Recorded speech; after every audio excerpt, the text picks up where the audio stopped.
Say No Challenge! Dapat hindi ka mag-no ha. Lahat ng sabihin at gusto ko, hindi ka talaga mag-no. Talaga can say no. Kahit saan ba? Sa ibang bansa. Chinese. Sa mall. Hindi, bakit? Gusto mo ba sa ano? Ibang bansa? Hindi, joke lang. Ano, sa ibang bansa, sabi mo, bawal ako mag-no eh.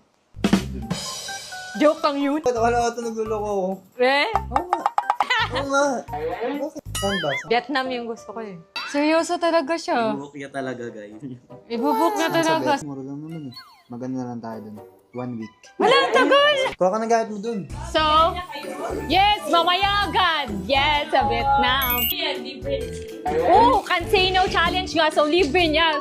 Eh, siya naman nagsabi. Sabi ko, wag na eh. Sabi niya, oo daw. Dito na kami sa airport. Ayan. Naaalala ko pa dati nung wala ka. Nararamdasan ko na lamang sumaya kapag kasama ang